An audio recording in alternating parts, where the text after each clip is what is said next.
friends, GATE 2021 notification is released by IIT Bombay on 7th of August. Now the journey begins to prepare. Preparation के दौरान GATE syllabus में क्या पढ़ना है, क्या छोड़ना है और साथ में इस साल 2021 में GATE के पैटर्न में क्या चेंजेस हुए हैं, उन चेंजेस को आपको कैसे अपनी प्रिपरेशन में इनकॉर्पोरेट करना है, क्या पढ़ना है और क्या नहीं पढ़ना है और कैसे पढ़ना है, क्या ट्रिक्स अप्लाई कर सकते हैं, क्या कुछ आप दूसरे लोगों से डिफरेंट कर सकते हैं, इन सारे बातों पे डिस्कशन करने के लिए मेडीजी की जो फैकल्टी टीम है वो गेट 2021 कॉन्क्लेव हम इसको लेकर के आए हैं और ये ब्रांच वाइज होगा। जी हाँ, आज मैकेनिकल इंजीनियरिंग का डिस्कशन करेंगे और मैकेनिकल में भी हमने गेट कॉन्क्लेव को 4 पार्ट में डिवाइड कर दिया है। पूरे सिलेबस को हम 4 हिस्सों में देखेंगे और एक एक करके चारों वीडियोज रिलीज करेंगे। आपके इससे रिलेटेड जो डाउट्स होंगे आप कमेंट बॉक्स में लिखिए, हमारे कंसर्न टीचर्स उसको रिप्लाई भी करेंगे। क्योंकि जब आप प्रिपरेशन स्टार्ट करते हैं तो आपको एक ऐसी जर्नी तय करना है जो आपको सफलता तक ले जाए। उस सफलता तक पहुंचने के लिए आप किन किन सोर्सेज को अडॉप्ट करें, किन माध्यम को अडॉप्ट करें, आपकी प्रिपरेशन दूसरे स्टूडेंट्स से कैसे डिफरेंट हो, इस बात पर डिस्कशन करेंगे। आज मेरे साथ हैं Mr. Amit Kakkar. Amit Kakkar is a very renowned faculty of MEDG, gold medalist in physics, BTech from the mechanical engineering, and he has done his MS from IIT Delhi and he is gold medalist. Well-known faculty of MEDG and he will be discussing about the theory of machine. Amit Kakkar के साथ साथ मेरे साथ हैं आज Mr. Ravinder Pathera. Ravinder Pathera is BTech from YMCA Faridabad. He is ex-government officer BPCL. He was selected for the HPCL and IOCL and he is teaching in MEDG since last more than 8 years. तो मेरे साथ दोनों लोग हैं। तो Amit Kakkar welcome, आइए, और Ravinder you are also welcome. तो Amit and Ravinder will talk about the first part of our syllabus of the theory of machines. तो Amit, now up to you. Now we both are going to discuss ki what exactly theory of machines course is there, which is very important course in mechanical engineering if you are going to appear in GATE examination, because every year weightage is quite high and if you are going to score well in this particular course, certainly you will be at the edge of the selection. So this theory of machine, first of all I want to make you clear, it is not one course. BTech level पे अगर आप देखें, जब आपने engineering की degree जो बच्चे अभी कर रहे हैं या जो कर चुके हैं, this course is being taught at BTech level in 3 different semesters. तो if we are going to see theory of machines के हमारे 3 पार्ट्स होते हैं। काइनेमेटिक्स ऑफ मशीन्स एक पार्ट है जो किसी एक सेमेस्टर में पढ़ाया जाता है, may be in some colleges 3rd semester या 4th सेमेस्टर हो सकता है। सेकेंड कोर्स होता है हमारा डायनेमिक्स ऑफ मशीन्स, जो जनरली 3rd ईयर में स्टार्ट होता है, 5th सेमेस्टर या 6th सेमेस्टर हो सकता है। और फाइनल ईयर में हम लोगों को एक कोर्स और पढ़ाया जाता है अलग से कुछ कॉलेजेस में, मैकेनिकल वाइब्रेशंस। और जब हम इन तीनों कोर्सेज को कंबाइन कर देते हैं तो हम लोगों का कोर्स बनता है जिसका नाम है theory of machine. So it is not one syllabus, it is a combination of 3 syllabus. क्योंकि जनरली बच्चे बोलते हैं सर वेटेज इसका इतना हाई क्यों है वेरियस कॉम्पिटिटिव एग्जामिनेशन में, because it is not one syllabus, it's a combination of 3 syllabus. Sir एक पॉइंट मैं बोलना चाहूंगा, जैसे मैकेनिकल वाइब्रेशन आप कह रहे थे, कुछ कॉलेजेस में ऑप्शनल है, बट मतलब मैकेनिकल में अगर आप गेट का पेपर देखते हैं तो कोई ऐसा ईयर नहीं होगा जिसमें ये पेपर में ना आया हो। इवन कुछ साल तो 2-2 क्वेश्चन, जैसे मेरे कॉलेज में ये ऑप्शनल नहीं था, ये कंपलसरी था। Yes, now this theory of machine, what syllabus we are going to cover. तो बच्चों इस बात का आप ध्यान दें कि हम जो भी यहाँ बात करेंगे वो पूरे थ्योरी ऑफ मशीन की करेंगे, kinematics plus dynamics plus vibrations. So point हमारा ये आता है, सबसे पहला हमारा टॉपिक आता है मैकेनिज्म्स, जिसको कवर करने में भी काफ़ी समय लगता है। इसमें आप बहुत वैरायटी ऑफ द चीज़ों से, जैसे काइनेमेटिक लिंक क्या है, एलिमेंट्स क्या हैं, मशीन्स कैसे फॉर्म होती हैं, मैकेनिज्म्स क्या होती हैं, किस तरह से हम लोग आगे बढ़ते हैं, जॉइंट्स कैसे बनते हैं, what are the various joints, connections, kinematic pair क्या होता है, उसकी नॉलेज आपको मिलती है with the practical application. It's a total practical course, every device is different. Then we enter into degrees of freedom concept. Every year एक question I think या alternate year आ जाता है, डिग्री ऑफ फ्रीडम का एक question पूछा जाता ही जाता है। उसके बाद हम लोग सिंपल मैकेनिज्म्स में एंटर करते हैं, तो हम लोगों की मैकेनिज्म्स आती हैं 4 बार, then single slider crank mechanism, then double slider crank mechanism. Every year in 4 bar mechanism there is a very important law called Greshoff's law, what they are going to ask. Last year also one question they have asked. So these are the very very important points. Then we enter into the special purpose mechanisms, और उनको भी कुछ हद तक हम लोग यहाँ पर क्लियर करते हैं कि अगर कभी एग्जामिनर एक लिमिट से बाहर हल्का सा टच करने की कोशिश करे तो यू विल बी कंफर्टेबल कि नहीं हमें इसकी नॉलेज है. तो ये पूरा पार्ट हम लोगों का कवर होता है जिसका नाम है मैकेनिज्म्स में. उसके बाद अगला टॉपिक आता है velocity analysis. It is also very deep topic. Generally two approaches of the velocities are there. The one is called instantaneous centre method approach, जिसपे बहुत क्वेश्चंस पूछे जाते हैं, and the second one is called relative velocity approach. तो कैसे हमारे आई centres plot होते हैं, इंस्टेंटेनियस सेंटर्स का क्या रोल है. और बच्चों ऐसा नहीं है कि जो आप यहां पर पढ़ोगे वो यहीं काम आएगा. इवन वाइब्रेशंस में भी इसका यूज आ जाता है, मैकेनिक्स में भी, इंजीनियरिंग मैकेनिक्स में भी रविंदर आप लेते हो तो ये इन चीजों का यूज होता है. तो ये सी चीजें हम लोगों को यहां पर क्लियर होती हैं. और इसके बाद हम लोग करते हैं एक्सेलरेशन एनालिसिस. हालांकि एक्सेलरेशन एनालिसिस में बहुत ज्यादा कंटेंट आपको नहीं पढ़ना होता, लेकिन जितना भी कंटेंट है बहुत क्रिस्प है. खास करके कोरियोलिस एक्सेलरेशन क्या होता है वो तो पेपर में आएगा, पेपर में आएगा ही आएगा. तो कोरियोलिस एक्सेलरेशन की बात होती है. रेडियल टेंजेंशियल एक्सेलरेशंस क्या होते हैं, और मशीन्स में जब variety of the bodies move करती हैं, because machine is a combination of the different links and mechanisms. तो जब डिफरेंट लिंक्स हमारे मूव करते हैं तो कैसे हम उनकी वेलोसिटीज या एक्सेलरेशन निकालें, this all data we are going to analyse in particular velocity and acceleration analysis. After that हमारा एक बहुत बड़ा फील्ड स्टार्ट होता है जिसका नाम है गियर्स. गियर वर्ड जितना छोटा है डेप्थ उतनी बड़ी है. Majority of the students are having confusion. The body which is having a teeth on its surface is called gear. So we are also having teeth, but we are not a gear. As well as sprocket, our chain and sprocket system. Sprocket is also having teeth. Ratchet is also having teeth, but that is not a gear. So what exactly the gear is, understanding this is a very big job, and every year they are going to ask very very important topic in theory of machine. Very very important topic. जब हम लोग theory of machine को देखते हैं तो जितना नाम vibration का आता है उतना ही नाम गियर का आता है. दोनों पैरेलल टॉपिक इतने इंपॉर्टेंट हैं कि किसी भी लेवल पे हम इनको मिस करके नहीं जा सकते, because number of questions are also asked very high sometimes. हाँ, कोई एक सिंगल ईयर प्रीवियस ईयर नहीं होगा जिसमें गियर और वाइब्रेशन से क्वेश्चन ना पूछा गया हो. कोई सिंगल ईयर ऐसा नहीं होगा. थ्योरी ऑफ मशीन में अनडाउटेडली ये गियर एंड वाइब्रेशन दो मेजर टॉपिक है. बिल्कुल इसमें शॉर्ट है 100%. आप प्रीवियस ईयर जाके देख सकते हैं. And then combination of the gears is simply called gear trains. So gear trains, when we are going to cover, it takes a little less time, but again very important topic. And for GATE examination, gear train generally they are going to ask one question. ऐसा देखा गया है कि जो gear train का question है वो gate examination में मिस नहीं होता है. Every 1 or 2 years they are going to ask this gear train question. After that Ravinder sir, इसके बाद बेटा गवर्नर्स है. गवर्नर्स किसी भी, जैसे कुछ चैलेंजेस आए स्टार्टिंग में जब इंजन बना रहे थे तो जेम्स वॉट ने कोशिश की कि जो प्रॉब्लम्स आ रही थी, मीन स्पीड मेंटेन नहीं हो रही थी किसी इंजन की, जिसकी वजह से एफिशिएंसी लॉस आ रहे थे, तो he tried to maintain it. उसके बाद भी बहुत सारे एफर्ट लगे. क्वेश्चन जो गेट में आता है वो हाइट ऑफ गवर्नर से रिलेटेड आता है, तो आप वो कर सकते हैं और यहाँ पे बहुत इजीली मतलब आप कर पाएंगे जो हम कवर करते हैं. इसके बाद सर जैसे डायनामिक एनालिसिस आता है.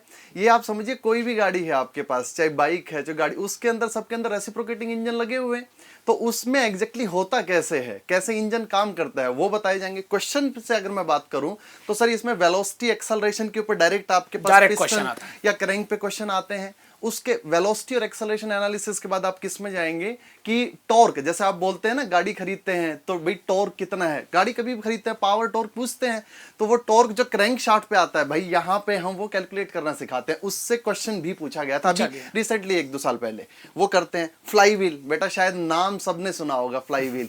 आपने जो वो बड़े से वो जो पानी खींचते हैं जनरेटर, उसमें बड़ा सा चक्का देखा होगा जिसकी वजह से इंजन उठ नहीं पाता, वो फ्लाई व्हील है. आप समझ पाएंगे वो इतना हैवी क्यों करना पड़ता है. और लाइट भी करते हैं, बाइक में तो नहीं लगा सकते इतना हैवी, तो वो लाइट कैसे होता है, रिक्वायरमेंट क्या है, और वो आपके पास उसमें मॉडिफिकेशंस कैसे कैसे हैं. उसमें एक इक्वेशन आती है सर, एनर्जी इक्वेशन, एग्जैक्टली, जिससे आप देख सकते हैं. आप क्वेश्चंस हम मतलब प्रीवियस ईयर में आए हुए हैं जिससे जनरली क्वेश्चंस आते हैं. कुछ टिपिकल क्वेश्चंस भी आ जाते हैं जब टॉर्क वगैरह का ग्राफ दे देता है. वो एक क्वेश्चन हम डिस्कस भी करेंगे आपको. आप थोड़े से स्मार्ट हुए तो आप समझ सकते हैं, उसे अच्छे तरीके से कर सकते हैं. बैलेंसिंग, सर बैलेंसिंग तो किसी भी मशीन में आप बहुत इंपॉर्टेंट करेंगे. अगर बैलेंसिंग नहीं करेंगे तो आप समझ लीजिए एफिशिएंसी, लाइफ और वाइब्रेशन, ये सब दिक्कतें आपको रहेंगी. इससे क्वेश्चंस बेटा आपके रिवॉल्विंग मास के बैलेंसिंग से भी क्वेश्चन आता है और रेसिप्रोकेटिंग से भी आता है. इसके बाद कैम एंड फॉलोवर है. बेटा कैम मैकेनिज्म प्रैक्टिकल तो बहुत ज़्यादा ये मतलब एक फील्ड है, और किसी इंडस्ट्री में जाएंगे तो आप ऐसा नहीं होगा कि कोई मशीन बन गई और उसमें कैम यूज ना हुआ। एक कहावत है, जो एक लिंकेज सर बहुत भारी भरकम काम कर रहा होगा, हाँ, वो कैम, छोटा सा कैम आएगा, इवन आपको दिखेगा नहीं मशीन में, और वो कैम उस काम को कर रहा होगा। जितना कॉम्प्लिकेटेड मोशन होगा इतना स्मूथनेस से कर देगा, आपको महसूस होगा। When we are having a space constraint और हमें वहां पर मैकेनिज्म सोचनी पड़ती है कि कौन सी लगाएं, तो well good replacement is this one cam. और इस पे जो क्वेश्चंस आते हैं बेटा, वो थोड़े से मतलब मैं तो ये कहूंगा सर इजी आते हैं। अगर क्वेश्चंस आप प्रीवियस ईयर देखें तो इनके वेलोसिटी फॉलोवर के मोशन होते हैं डिफरेंट टाइप के, जैसे uniform velocity, parabolic, simple harmonic, cycloidal. उनके फॉर्मूलों में हम तो वैसे उसमें एक ट्रिक भी बताते हैं कि जिससे आप याद रख पाएं और आराम से आप क्वेश्चन को देख के बता देंगे कि इसमें से कौन सा ऑप्शन है। एग्जैक्टली। तो क्वेश्चन आता है और हम उसका आंसर कर सकते हैं। जायरोस्कोप, ये बेटा बहुत ब्यूटीफुल टॉपिक है। जैसे साइकिल है आपके पास, ये टॉपिक कवर करने में बहुत कम टाइम लगता है, लेकिन ये एक ऐसा टॉपिक है जिसमें ऑल ओवर इंडिया के स्टूडेंट्स परेशान है कि सर कभी बीटेक में समझ में नहीं आया। आपको डाइजेस्ट करना पड़ता है टाइम के साथ। ये कुछ रिलेटिविटी जैसा है कि आपको एकदम से नहीं हिट, आप डाइजेस्ट करेंगे इसे। और शायद क्लासेस में सर की क्लास में भी अब मतलब ये इसमें बच्चे बोलते हैं कि बहुत ज्यादा मजा आया। जायरोस्कोप क्वेश्चन सर सही कह रहे हैं कि इजी आता है। इसमें से डायरेक्टली कपल पूछेगा जायरोस्कोपिक आई ओमेगा ओमेगा पी, जो आप कर पाएंगे। लेकिन फिजिक्स इसकी बहुत प्यारी है। जैसे हम बोलते हैं ना लट्टू या भवरा, जब उसको यू फेंकते हैं तो वो देखो घूमता रहेगा, झूले ले लेगा, गिरेगा नहीं। उसी भवरे को आप ऐसे स्टिल छोड़ो और फिर यू इधर टिल्ट करे, वो पक्का गिर जाएगा। साइकिल भी जब बोलते हैं ना, जब चलाना सिखाते हैं तो बच्चे बोलते हैं तू बैलेंस मत बना, तू चलने की कोशिश कर। क्योंकि अब बैलेंस नहीं करते हैं आप कभी भी, सेंटर ऑफ मास उससे पास नहीं करता है। आप टू व्हीलर चलाते हैं, आप सोचते हो कि हमारा टर्न आया और हमने हैंडल घुमाया, कभी ध्यान दीजिएगा आपने कभी हैंडल नहीं घुमाया, आप टिल्ट हुए हैं, गाड़ी खुद घूमी है। जैसे और इसमें और जो बाइक रेसिंग वाले होते हैं तो देख सकते हैं इतना झुक जाते हैं, वो इतना टच करने को होती है उनकी नहीं, क्या गिरते हैं? नहीं गिरते हैं। उसी को रेस्ट पे रखो और झुक के दिखा दो आप। ये सब कौन एक्सप्लेन करेगा? Gyroscope sir, mechanical vibration. उसके बाद हमारी बहुत बड़ी फील्ड आती है जिसका नाम है मैकेनिकल वाइब्रेशंस। इसमें we are going to cover natural vibrations, जिससे जनरली गेट एग्जामिनेशन में एक क्वेश्चन जरूर आता है। उसके बाद नेचुरल वाइब्रेशंस का मतलब जिसमें हमारा कोई फ्रिक्शन, एक्सटर्नल फोर्सेज इन्वॉल्व नहीं है। फिर फ्रिक्शन जहां इन्वॉल्व हो जाता है तो वो सिस्टम्स हो जाते हैं डैम्ड सिस्टम्स, जिसमें हम लोग over damped, under damped, critical damped, all kind of a damping explain करते हैं और उस पर बहुत अच्छा काम करते हैं, यहाँ पर पढ़ते हैं, तो वहां से भी क्वेश्चन एक्सपेक्टेड होता है। और फाइनली जब हम लोग मशीन्स में एंटर करते हैं जहां अनबैलेंस फोर्सेज भी प्रेजेंट हैं, तो वो सिस्टम्स हो जाते हैं फोर्स डैम्ड। तो ये कैटेगरी हमारी जो है वो 3 पोर्शन में डिवाइड होती है, natural, damped and force damped. लेकिन बच्चों एक बात ध्यान रखिएगा, बहुत लोग इसमें कंफ्यूज रहते हैं। आपके सिलेबस में जो वाइब्रेशंस हैं वो सिंगल डिग्री ऑफ फ्रीडम तक ही आपको हैंडल करना है। अगर आप 2 डिग्री या 3 डिग्री पे जाते हैं फिर ये vibrations as a theory of machine part हम लोग कवर नहीं कर सकते हैं, फिर वो एक सिंगल कोर्स बन जाता है 50 आवर्स का। लेकिन यहां पर जो वाइब्रेशंस हमारे लगते हैं वो अराउंड 13 to 14 आवर्स लगते हैं, जिसमें सिर्फ सिंगल डिग्रीज ऑफ फ्रीडम जो आपके सिलेबस में है वो कवर होती है, natural, damped and force damped. अच्छा, तो this is all our syllabus of theory of machine. Syllabus में भी सिंगल डिग्री ऑफ फ्रीडम करे ना, multiple degree of freedom syllabus में नहीं आपकी सिंगल डिग्री ही फ्रीडम में सिलेबस में है। दूसरी चीज जो मैं आपको इंडिकेट करना चाहता हूं कि this theory of machine course जो हम लोगों ने पूरा डिफाइन किया, यहां पर आपको बताया जो एक्टिवली टॉपिक्स आए 1 2 3 4 5 6 7 8 9 10 11 12, इन टॉपिक्स में अगर आप देखें तो पहला टॉपिक अगर आप छोड़ दें, क्योंकि यहां जो आप बेसिक कॉन्सेप्ट पढ़ते हो वो पूरे कोर्स में काम आता है। मोशन शुरू ही तो यहीं से हुआ। गियर भी एक लिंक है, गवर्नर में भी सो मेनी लिंक्स हैं, फ्लाईव्हील खुद में एक लिंक है, तो जो आप यहां कॉन्सेप्ट पढ़ते हो वो हर जगह काम आता है। But rest all the topics are independent. It is just like your body. जैसे किडनी है ना, तो किडनी को हार्ट से कोई मतलब नहीं, kidney is a different function device, heart is a different function device. तो बिल्कुल वैसे है, गवर्नर का जो काम है वो गवर्नर ही करेगा, फ्लाईव्हील नहीं कर पाएगा, आप कितना भी अच्छा पढ़ लो। तो ये पोर्शन एक ऐसा पोर्शन है, इसके प्लस पॉइंट भी है, माइनस पॉइंट भी है। प्लस पॉइंट ये है कि एवरी डिवाइस इज इंडिपेंडेंट, आपको कभी डर नहीं लगेगा सर मेरा गियर अभी मिस हो गया तो क्या हम गवर्नर नहीं समझ सकते? समझ सकते हैं। ये इसमें होता ही नहीं, ये पहले पढ़ना है कि ये बात। और माइनस पॉइंट ये है कि आप कुछ भी नहीं छोड़ सकते, कि कल को आप फ्लाईव्हील 10 घंटे पढ़ लो, 10 के बजाय 20 घंटे पढ़ लो और सोचो हम गवर्नर का क्वेश्चन कर लेंगे, नहीं हो पाएगा। It is not like other courses. जैसे आप लोग थर्मोडायनामिक्स की बात करते हैं ना कि सर हमें फर्स्ट लॉ आ गया समझ में तो अब हम इनमें एंटर कर सकते हैं, it is not like that. Entropy तभी आएगी जब सेकंड लॉ आएगा, सेकंड लॉ आएगा, यहाँ ऐसा नहीं है। यहाँ आपका मन है तो आप क्लास के पहले लेक्चर पे जायरोस्कोप पढ़ लीजिए, बिल्कुल कोई इशू नहीं है। My dear students, so this is all what we have defined the syllabus of theory of machines in our GATE examination. अब मैं आपको एक बात बहुत इंपॉर्टेंट बताना चाहता हूं कि थ्योरी ऑफ मशीन कोर्स जो है ये टोटल प्रैक्टिकल कोर्स है।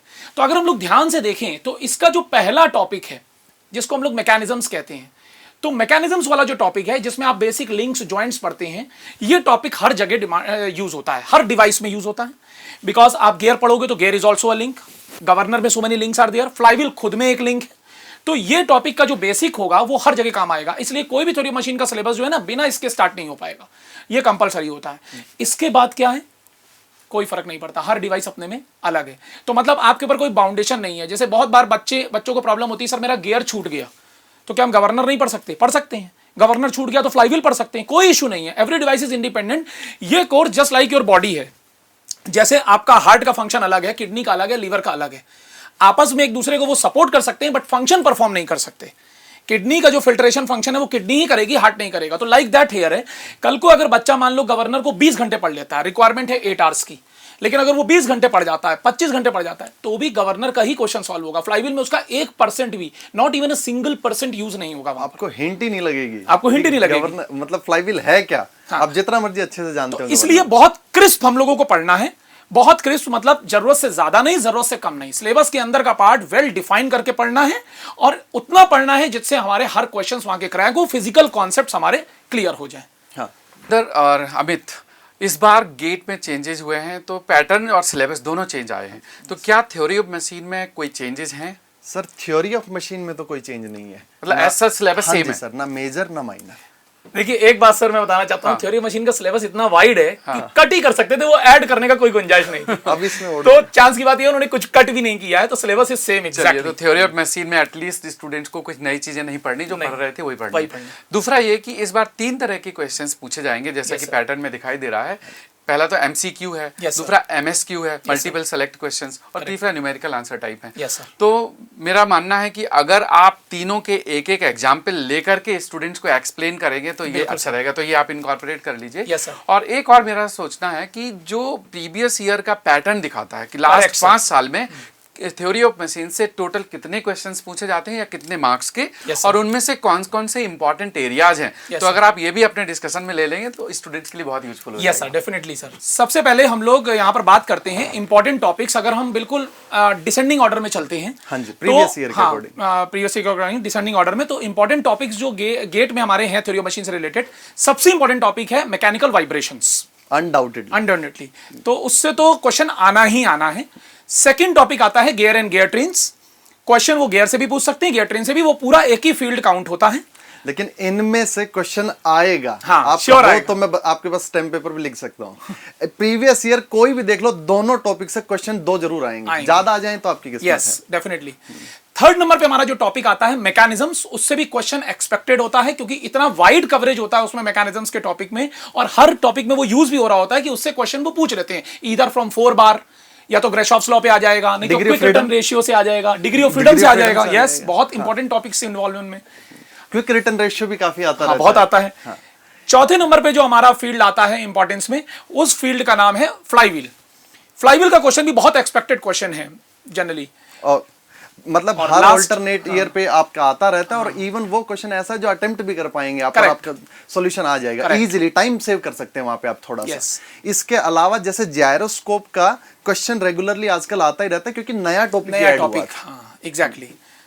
तो ये हमारा जो है ऑर्डर है कि vibrations, gear and gear trains, and then mechanisms, उसके बाद हमारा फ्लाईव्हील एंड जायरोस्कोप। तो ये हमारे इंपॉर्टेंट टॉपिक्स हैं। लेकिन again I am going to tell you, बच्चों आपको कोई भी चीज छोड़ के नहीं जानी है। क्या मालूम कोई किसी साल कोई भी क्वेश्चन गवर्नर से आए, गवर्नर से भी क्वेश्चन आए हैं। आप एक इंपॉर्टेंट हम लोगों ने जरूर आपको बता दी है, लेकिन पढ़ना आपको पूरा है। इन पे थोड़ा सा स्ट्रेस ज्यादा देना है, बस point is that. Okay sir, question कराइए। हाँ, अब इनको पहले वो बता दे वेटेज क्या है। बहुत बच्चे परेशान रहते हैं इस चीज को लेके, सर हमारे प्रीवियस ईयर्स में कैसे क्वेश्चंस आए हैं, उनका क्या वेटेज रहा है थ्योरी ऑफ मशीन का। तो पिछले 5 साल का जो हम लोगों ने एनालिसिस किया है, बहुत ध्यान से देखें।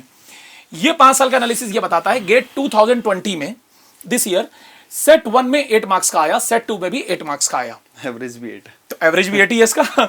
गेट 2019 में जब हम लोग आते हैं तो सेट 1 में 9 मार्क्स के क्वेश्चन आए हैं और सेट 2 में 11 मार्क्स के आए हैं, तो आप कह सकते हो एवरेज इसका 10 आ गया। गेट 2018 में थ्योरी ऑफ मशीन 9 मार्क्स आया सेट 1 में, और सेट 2 में 8 मार्क्स आया। मतलब आप ये देख रहे हो ना, 8 के आसपास ही घूम रहा है, ये जो 8 का फिगर है उसके आसपास ही घूम रहा है। गेट 2017 में सेट 1 में 7 मार्क्स का आया, चलिए 8 से थोड़ा कम हो गया, लेकिन सेट 2 में उन्होंने 10 नंबर का पूछा। और गेट 2016 में 3 सेट थे बच्चों, अब तो 17 से लेकर 20 तक हमारे 2 ही सेट थे, लेकिन 2016 में 3 सेट थे। तो सेट 1 में 8 मार्क्स आया, सेट 2 में रिलेटिवली कम था, 5 मार्क्स था, लेकिन सेट 3 में 9 मार्क्स के क्वेश्चन पूछे गए। और अगर हम इन 5 साल का एवरेज निकालें सारे सेट्स को काउंट करते हुए, तो आप देखोगे ये एवरेज हमारा जो आता है, थ्योरी ऑफ मशीन का जो एवरेज वेटेज आ रहा है वो 8.36 आ रहा है। मतलब कम से कम भी बोले तो 8 marks average is coming last 5 years 8.36। तो मिनिमम लेवल पे भी हम ये बोल सकते हैं कि 8 मार्क्स तो आपके बिल्कुल श्योर हैं। और गेट के पेपर में 8 नंबर बहुत होते हैं बच्चों, 100 में से 8 बहुत होते हैं। नाउ तो अब हम लोग आते हैं, जैसा कि सर ने हम लोगों से पूछा था ये क्वेश्चन कि इस बार 3 टाइप के क्वेश्चंस की इन्होंने अपने लिखे हैं पैटर्न में। एमसीक्यू जो है वो तो रेगुलरली जैसे पहले आते थे आएंगे ही आएंगे, वो फिक्स है, लेकिन मल्टीपल सेलेक्ट क्वेश्चंस जो हैं आपके एमएसक्यू और एज वेल एज जो न्यूमेरिकल एबिलिटी टेस्ट वाले हैं, एनएटी वाले, इनके बीच में उन्होंने एंड या और लिखा है। तो हो सकता है दोनों आ जाएं, हो सकता है इनमें से एक ही आए, कि जो न्यूमेरिकल एबिलिटी वाले फिलिंग द ब्लैंक्स वाले आते थे वो, और मल्टीपल सेलेक्ट हमारे वो क्वेश्चंस हैं जिनमें एक से ज्यादा ऑप्शंस करेक्ट हो सकते हैं। क्वेश्चन देखेंगे तो इजीली समझ आ जाएगा। अब हम लोग 1 बाय 1 तीनों का हम लोग ने एक एक एग्जांपल आपके लिए सेट किया है कि सो दैट आपको समझ में आ जाए चीजें क्या है। नाउ सबसे पहले हमारा ये एमसीक्यू टाइप का क्वेश्चन है। देखिए क्वेश्चंस तो आप लोग जब पढ़ोगे तो बहुत क्वेश्चंस कवर होने हैं। क्वेश्चन जस्ट यहां पर एक बहाना है, लेकिन इसी बहाने हमें आपको कुछ सिखाना है। जो हम सिखाने जा रहे हैं उस चीज पे फोकस करिए। जैसे कि क्वेश्चन है, बड़ा सिंपल सा क्वेश्चन है, a sphere of mass m and radius r with spring of stiffness k attached to its centre is oscillating in pure rolling manner. ये फ्लैट प्लेट पे ऑसिलेट कर रहा है प्योर रोलिंग सिचुएशन में, मतलब कोई स्लिपिंग नहीं हो रही है। तो इस ऑसिलेशन की उसने नेचुरल फ्रीक्वेंसी हमसे पूछी है। अब अगर आप इस क्वेश्चन को सॉल्व करना चाहते हैं तो ये एक सिंपल सा नेचुरल वाइब्रेशन का प्रॉब्लम है, और इस प्रॉब्लम को सॉल्व करने के 3 to 4 मेथड्स हैं। हम यहां पर फोर्स मेथड भी लगा सकते हैं कि फ्री बॉडी डायग्राम बनाएं, उसके बाद न्यूटन्स लॉ या डीएलम्बर्ट कॉन्सेप्ट लगा के सॉल्व कर लें, या हम इसमें एनर्जी मेथड भी, क्योंकि नेचुरल वाइब्रेशन में एनर्जी का लॉस नहीं होता, तो हम एनर्जी मेथड लगा के कि एनर्जी का लॉस नहीं है तो d/dt को 0 करके वहां से इक्वेशन बना के सॉल्व कर लें। तीसरा मेथड यहां टॉर्क मेथड भी लग सकता है। लेकिन जो बच्चे इस बात को क्लिक कर जाएंगे कि सर अगर हम टॉर्क मेथड से सॉल्व करें तो इक्वेशन शायद 2 लाइन में आंसर दे दे, why? There is a reason is this, pure rolling में आई सेंटर अप्रोच बड़ी इंपॉर्टेंट हो जाती है, क्योंकि जब आई सेंटर आपको मालूम है कि प्योर रोलिंग मोशन का पॉइंट ऑफ कांटेक्ट पे होता है। अब बच्चों ने कहां सीखा? बच्चों ने यहां सीखा। बहुत ध्यान से देखिएगा, जब आप लोगों ने ये पढ़ा वेलोसिटी एनालिसिस में 2 अप्रोचेस थी, मैंने आपको बताया था, आई सेंटर और रिलेटिव वेलोसिटी। तो यहां पर क्लियर किया जाता है किस टाइप के मोशन के आई सेंटर कहां होते हैं। तो अगर बच्चा उस चीज को यहां पर अप्लाई कर दे कि सर प्योर रोलिंग में तो आई सेंटर पॉइंट ऑफ कांटेक्ट पे होता है, यहीं होगा आई सेंटर पॉइंट ऑफ कांटेक्ट पे, मतलब यहां जो एक्सिस होगी, अगर जो यहां बैठ जाएगा उसको प्योर रोलिंग नहीं दिखेगी, प्योर रोटेशन दिखेगा। और प्योर रोटेशन दिखने में we can apply torque method, और उस टॉर्क मेथड को अप्लाई करते ही 2 लाइन में आंसर। बस आपको टॉर्क इक्वेशन लिखनी है, सिर्फ टॉर्क इक्वेशन लिखनी है, हल्का से उसको डिस्टर्ब किया, लेकिन सेंटर पे नहीं, पॉइंट ऑफ कांटेक्ट पे। तो ये कौन अप्लाई कर पाएगा? जिसको क्लियर होगा आई सेंटर क्या होता है। देखिए कहां आपने चीज पढ़ी थी, कहां यूज हो गई। अब एक बच्चा बोले नहीं सर मैं तो एक ही मेथड पढ़ता हूं, फोर्स मेथड से ही लगाऊंगा, 1 पेज लग जाएगा इसको लगाने में। क्या इतना समय है आपके पास? गेट के पेपर में एक क्वेश्चन को सॉल्व करने में 3 क्वेश्चन का टाइम कंज्यूम हो जाएगा। सर ये मैं एक पॉइंट ऐड करना चाहूंगा, जैसे सबसे इंपॉर्टेंट वाइब्रेशन टॉपिक बोला था, लेकिन इतना हलवा नहीं है कि आप आए और खा लिया। ये है ठीक है इंपॉर्टेंट, लेकिन सर एक रेगुलर डाउट होता है बच्चों का कि सर वाइब्रेशन में किस आपके फंडा लगाएं जिससे आंसर आए। ये आपको पढ़ाया जाता है कि 4 तरीके हैं, और बच्चे को क्वेश्चन देखते पता लग जाता है कि इसमें क्या लगाना है। जैसे सर वेलोसिटी एक्सल आपके इंस्टेंटेनियस सेंटर बहुत ब्रॉड लेवल पे पढ़ाया जाता है थ्योरी ऑफ मशीन में, वरना तो ये आप जो बेसिक मैकेनिक्स में रोलिंग समझते हैं तब भी पता होता है आपका आई सेंटर है ये। तो यहां पर जब हम लोग पढ़ाते हैं तो ये स्मॉल ट्रिक्स कवर करते हैं कि क्यों 3 क्वेश्चन का टाइम एक में दिया जाए। अगर काम 2 लाइन में हो सकता है तो 1 पेज लिखने का क्या फायदा है। Apply physics, cut your mathematics, जिसमें कैलकुलेशन मिस्टेक भी कम हो जाएंगी जब मैथमेटिक्स कम होगी, और जल्दी से जल्दी आंसर आएगा। और सर गेट में आपके पास आप समझिए इतना स्कोप नहीं होता कि आप ब्लंडर कर पाएं। ये नहीं होता, एक पेपर है 3 घंटे का, हल्का सा अगर आप एक क्वेश्चन, वाइब्रेशन का क्वेश्चन 1 नंबर का नहीं आता, 2 का ही आता है, अगर आपने गलत कर दिया तो फिर आपके पास चांस मिलेगा नहीं वापस अपने रैंक को मारने का। ये पॉइंट बहुत इंपॉर्टेंट है। आपका आंसर वही है जो पहले अटेम्प्ट में आया, दूसरे अटेम्प्ट में चेक करने के लिए वहां पर टाइम नहीं है, आप टाइम भी नहीं है, और क्वेश्चंस अच्छे आते हैं, अच्छे मतलब लेवल के। तो ये हम लोगों की पहली कैटेगरी थी बच्चों, जिसमें हमने आपको ये हिंट करने की कोशिश करी कि अगर आपकी फिजिक्स स्ट्रांग हो जाती है और नॉलेज बढ़ जाती है तो ये स्मॉल स्मॉल ट्रिक्स पता लग जाएंगी, जिससे आपका काम लेस टाइम में हो जाएगा और टाइम बच जाएगा आपके पास। वो टाइम आप दूसरे ट्रिकी क्वेश्चन में, कोई दूसरे जो लेंदी क्वेश्चन है उसमें आप दे सकते हैं और आपके क्वेश्चन छूटेंगे नहीं। अगला क्वेश्चन जो आता है वो MSQ है। ये एक नया इस बार ऐड हुआ है। ये आप देखिए अच्छे से क्वेश्चन, मतलब ये जो नया है जिसके लिए शायद आपको चैलेंजेस आ रहे होंगे, किस तरह का क्वेश्चन, किस तरह का क्वेश्चन है। जैसे बड़ी सिंपल सी चीज है, interference in involute gears can be prevented by which of the following methods. Gear का क्वेश्चन है, 4 ऑप्शन दिए, by increasing the addendum, by increasing number of teeth, by stubbing the teeth, by decreasing pressure angle. अब कहने को बड़ा छोटा सा question है, लेकिन जिस बच्चे ने इंटरफेरेंस, आपको मालूम है जब इंटरफेरेंस हम लोग क्लास में कवर करते हैं तो सिर्फ 5 घंटे इंटरफेरेंस में लगते हैं। अब सोचिए पूरे गियर के टॉपिक में 5 आवर्स ओनली इन इंटरफेरेंस। जिस बच्चे ने इस फिजिक्स के लेवल को पकड़ा होगा और पूरा पढ़ा होगा, उसी के दिमाग में क्लियर होगा और वो इसको 5 सेकंड में आंसर कर देगा। वो कहेगा मेन कॉज इंटरफेरेंस का क्या होता है, एडेंडम। तो एडेंडम तो कम करना है, एडेंडम बढ़ाएंगे तो इंटरफेरेंस तो और ज्यादा बढ़ जाएगा, तो एडेंडम को कम करना है। तो पहला ऑप्शन गलत हो गया। Bye increasing number of teeth, ये सबसे लास्ट मेथड है। यस, आपने सुना होगा बीटेक में एक रिक्वायरमेंट आती है minimum number of teeth requirement, वो यहीं से तो आई कि भाई कम से कम इतने टीथ देने हैं, इससे कम नहीं देने हैं। तो ये ऑप्शन हमारा करेक्ट हो गया, increasing number of teeth. By stubbing the teeth, stubbing में क्या होता है कि आपके हेड के लेवल को नीचे लाया जाता है, तो जितनी आपकी हाइट कम होती जाएगी इनडायरेक्टली एडेंडम कम होगा। तो एडेंडम कम होगा तो राइट आंसर हो गया ना, क्योंकि इंक्रीजिंग एडेंडम रॉन्ग आंसर था, स्टबिंग एडेंडम कम हो रहा है, राइट आंसर हो गया। तो सेकंड ऑप्शन करेक्ट हो गया, थर्ड ऑप्शन भी करेक्ट हो गया, सी वाला। और bye decreasing pressure angle, this is a wrong option, क्योंकि प्रेशर एंगल बढ़ाने से इंटरफेरेंस कम होता है, कम करने से नहीं होता। वो तो हम पे लिमिट होती नहीं, तो मोर बढ़ा। यस, तो अब अगर देखा जाए बच्चों तो इस क्वेश्चन में हमारे 2 आंसर करेक्ट हो गए, तो बी कॉमा सी। तो ये होता है, हो सकता ऐसे भी क्वेश्चंस हो सकते हैं जिनमें चारों ऑप्शन करेक्ट हो, एक भी करेक्ट हो सकता है, एक से ज्यादा भी हो सकते हैं। These are called multiple select questions. बच्चों सेकंड टाइप की जो हमारी क्वेश्चंस के टाइप जो ऐड हुए हैं उन टाइप्स का नाम है मल्टीपल सेलेक्ट क्वेश्चंस, MSQ। अब इसमें ध्यान रखिए, ये वो क्वेश्चंस होते हैं जो इस बार आए हैं, इन्होंने ऑप्शन में दिए हैं कि इस तरह के भी क्वेश्चन पूछे जा सकते हैं। ये और फिलिंग द ब्लैंक्स में एंड और लगा हुआ है, न्यूमेरिकल, ये हाँ एबिलिटी टाइप में, और इसमें दोनों में से दोनों भी आ सकते हैं, एक भी आ सकता है, मल्टीपल चॉइस तो आएगा ही आएगा। सो माय डियर स्टूडेंट्स, जो सेकंड टाइप के हमारे क्वेश्चंस ऐड हुए हैं कि इस टाइप के भी क्वेश्चन पूछे जाएंगे, उन क्वेश्चंस का नाम है मल्टीपल सेलेक्ट क्वेश्चन। काफी बच्चों को ये दिमाग में डाउट होगा कि ये क्वेश्चंस किस टाइप के क्वेश्चंस हैं। मैंने एक इसका एग्जांपल उठाया है जिससे मैं क्लियर करने जा रहा हूं। बड़ा सिंपल सा क्वेश्चन है ये गियर्स का, लेकिन सिंपल तो तब होगा ना जब आप पूरा पढ़ेंगे। Interference in involute gear can be prevented by which of the following methods. बच्चों एक गियर का टॉपिक पढ़ने में हम लोगों को 13 से 14 घंटे लगते हैं, रफली 13 to 14 आवर्स, जिसमें करीब करीब 4 से 5 घंटे सिर्फ आप इंटरफेरेंस पढ़ते हैं। अब आप सोचिए एक छोटा सा वर्ड जो इतनी बड़ी प्रॉब्लम है गियर की, उसको प्रिवेंट करने में और वो कौन कौन से मेथड्स हैं सीखने में 4 से 5 घंटे लगते हैं। तो अगर हम लोग इस तरह से स्टडी करेंगे तो ये क्वेश्चन बड़ी जल्दी क्रैक होगा। लेकिन ये क्या क्वेश्चन है, कैसे आंसर होगा? पहला इन्होंने ऑप्शन दिया है बाय इंक्रीजिंग द एडेंडम, बिल्कुल गलत। जिन बच्चों ने इंटरफेरेंस कभी पढ़ा होगा उनको मालूम होगा रूट कॉज इंटरफेरेंस का क्या होता है, एडेंडम। तो वो जितना बढ़ेगा उतना इंटरफेरेंस बढ़ेगा, तो इंक्रीज तो करना ही नहीं है, तो ये ऑप्शन तो हमारा कट हो गया, रॉन्ग। सेकंड उसने बोला है bye increasing number of teeth. Yes, आप लोगों ने पढ़ा होगा minimum number of teeth requirement होती है, तो मिनिमम वर्ड क्यों लगा कि उससे कम नहीं देने हैं। अगर हम कम देते हैं तो इंटरफेरेंस होगा, ज्यादा देंगे तो इंटरफेरेंस प्रिवेंट होकर खत्म हो जाएगा। तो नंबर ऑफ टीथ बढ़ाने से हमें इंटरफेरेंस प्रिवेंट होता है, धीरे धीरे कम होता है और फिर खत्म भी हो जाता है। वही रिक्वायरमेंट आती है minimum number of teeth requirement. तो ये ऑप्शन करेक्ट है। अगर आपने इसको अच्छे से कभी पढ़ा है या पढ़ेंगे तो आप इस बात को देखेंगे, तो सेकंड ऑप्शन हमारा करेक्ट हो गया। थर्ड ऑप्शन आता है हमारा bye stubbing the teeth. Stubbing में क्या होता है, हाइट को डिक्रीज करना। जब हम हाइट को डिक्रीज करेंगे तो नो डाउट जो एडेंडम वैल्यू है उसकी कम हो जाएगी। तो एडेंडम कम करने से तो हम पहले ही देख चुके हैं, इंटरफेरेंस एडेंडम कम करने से क्या होता है, कम होता है और धीरे धीरे खत्म भी हो सकता है। भाई इंक्रीजिंग एडेंडम हमारा रॉन्ग ऑप्शन था, तो डिक्रीजिंग एडेंडम तो करेक्ट ऑप्शन हो गया ना। तो स्टबिंग का मतलब वही है डिक्रीजिंग एडेंडम, तो ये ऑप्शन भी करेक्ट हो गया।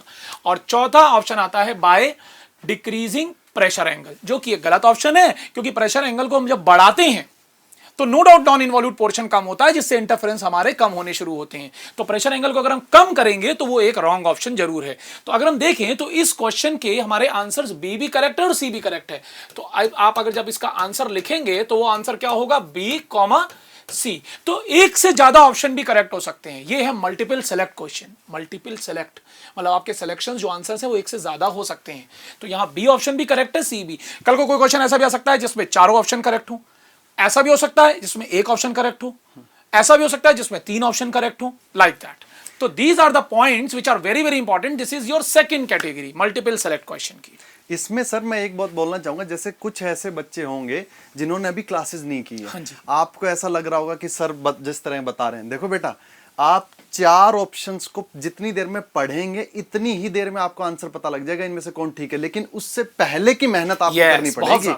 4 ऑप्शन पढ़ने, मैं गारंटी देता हूं जो बच्चे होंगे सर जैसे स्टबिंग देखते ही पता लग जाएगा, इंटरफेरेंसेस से बिल्कुल रिमूव होगी, मतलब कम होगी bye increasing number of teeth, देखते ही पता लग जाता है. लेकिन भाई इस स्टेट पे आने के लिए आपको पहले 5 घंटे लगाने पड़ेंगे. तो आप जो नहीं अभी तक आपके पास पढ़े हैं वो आपके पास ऐसा परेशान ना हो, जब आप पढ़ेंगे ना क्लासेस में तब आपको एहसास होगा. और जो बच्चे सर आपसे पढ़ चुके होंगे उनको तो देखते ही इसका आंसर लग जाएगा. उनको तो लग रहा होगा बिल्कुल ये हलवा क्वेश्चन है. लेकिन इसके पीछे समझ लीजिए 14 घंटे की गियर की मेहनत है जिसमें 5 घंटे अकेले इंटरफेरेंस पे. तो ये एफर्ट है, पुरानी एफर्ट आपको पहले लगाने ही पड़ेंगे.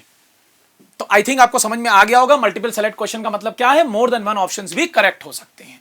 ओके रविंद्र सर, आप थर्ड टाइप के क्वेश्चंस के बारे में बताएं. बेटा ये थर्ड क्वेश्चन है. The torque exerted on the crankshaft of a 2-stroke engine can be described as T equal to 10,000 plus 1,000 sin 2 theta minus 1,200 cos 2 theta, where theta is the crank angle, or you can crank angle is also we generally represent this theta with crank angle, or it is the angle crank has turned from the inner dead center. Assuming the resisting torque to be constant, जो कि required होता है, जो कि load torque है, the power developed by the engine at 100 rpm is. अब देखो बेटा, एक तो कन्वेंशनल तरीका है भाई, पावर आपके पास हमेशा क्या होता है, power T mean into omega. Yes. अब टी मीन कैसे निकालते हैं बेटा, उसका फॉर्मूला देखो. टी मीन है आपके पास वर्क डन ऑफ साइकिल. बच्चे कई बार ये भी सोचते हैं सर ये मीन क्यों लिया, भाई ओमेगा भी मीन है. हाँ, ओमेगा भी मीन. अब दोनों मीन ले रहे हो ना, डायरेक्ट पावर मिलेगा. वो तो अरे फ्लाईव्हील का तो सीन ही इसलिए क्योंकि ओमेगा वेरी कर रही है. हाँ. लेकिन जब आपको किसी इंजन की आरपीएम बोली जाती है तो मीन स्पीड मीन ही होती है. खुद बताओ यार, आरपीएम कांस्टेंट कैसे रहेगी किसी इंजन की, वो मीन बोली जाती है. तो एक तरीका तो जैसे ये है, टी मीन कैसे आएगा, work done of cycle divided by pi.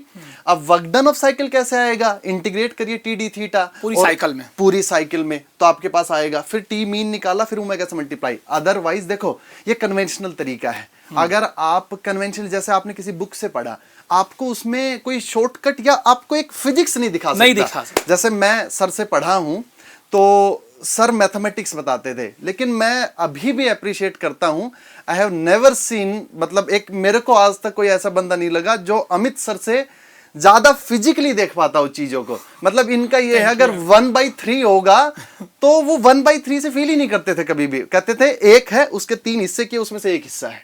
So that's the level of physics. आप ये किसी टीचर से सीख सकते हैं, मेरा ये मानना है. आप ये ना सोचिए कि मैं भैया कोई प्रमोशन कर रहा हूं यहाँ. हाँ, अब इस क्वेश्चन में जैसे टी है 10,000 प्लस 1,000 साइन 2 थीटा माइनस 1,200 कोस 3 थीटा. अब अगर बच्चा मैथमेटिक्स नहीं फिजिक्स जानता हो तो बेटा इसका साइकिल टाइम पीरियड कितना आएगा, 0 to पाई. खुद बताओ बेटा, साइन का और कोस का पूरे साइकिल के लिए मीन क्या होता है, 0 होता है ना भाई. जितना कर्व 0 से ऊपर उतना नीचे, होल साइकिल में मीन निकालोगे 0 ही आना. और इनका मीन साइकिल के लिए 0, तो जो कांस्टेंट टर्म बची वो 10,000 ही क्या है, आपका टी मीन है. सीधा ये कुछ नहीं करना. सोचो, यहां से आपने वर्क डन, इंटीग्रेशन, ये टी मीन सब हटा सकते हो. देखते ही समझ आएगा 10,000 is the T mean. Multiply करो omega 2 pi n by 60, answer आ गया. अच्छा, एक आपको इसके साथ एक और बात बताएं, आपको बड़ी खुशी होगी. बहुत बच्चे रविंद्र सर हम लोगों के पास आते हैं और वो बोलते हैं सर हमारी ना 12th में मैथमेटिक्स फिजिक्स सब खराब रह गई थी. ये बड़ा आपको बताऊं, जब आप लोग मैथ्स पढ़ते थे आपको याद होगा डेफिनेट इंटीग्रल्स होते थे जिनमें लिमिट्स होती है, जैसे यहाँ लिमिट लगी. डेफिनेट इंटीग्रल्स की करीब 12 से 13 प्रॉपर्टीज होती थी. आपको मालूम है उसमें एक प्रॉपर्टी है ये, any harmonic function to be integrated in its period net result is 0. Harmonic है ना, जितना वो 0 से ऊपर वेव होगी उतनी नीचे होगी. हार्मोनिक होना चाहिए. हार्मोनिक पीरियोडिक अकेले से नहीं चलेगा. ये हार्मोनिक, कौन सा भी हार्मोनिक, तो इनका इंटीग्रेशन 0 to पाई में 0 आना है. तो सीधा 10,000, मतलब हमें इतना लिखने की जरूरत भी नहीं थी, डायरेक्ट हमें मालूम था, जैसे आप तो रविंद्र सर. और ऐसा नहीं है जैसे कहीं तुम सोच रहे हो सर आपने तो एक एग्जांपल ले लिया, ये प्रीवियस ईयर में आया हुआ नहीं. आप कभी भी देख लीजिए सर, ये फंक्शन साइन और कोस के ही होंगे मोस्टली ये फंक्शन. ये ऐसा नहीं कि हमने यही बना दिया, ऐसा नहीं है, मोस्टली यही होगा. तो आप इसको डायरेक्ट आंसर कर सकते हो. तो ये फायदा होता है क्लासरूम में जब आप पढ़ते हैं. यस तो माय डियर स्टूडेंट्स, हम लोगों ने 3 टाइप के क्वेश्चंस यहां पर डिस्कस किए। मैं दोबारा उस पर जा रहा हूं। एक हमारा था मल्टीपल चॉइस क्वेश्चन, ये तो देखिए आना ही आना है, इसमें कोई इफ एंड बट नहीं है।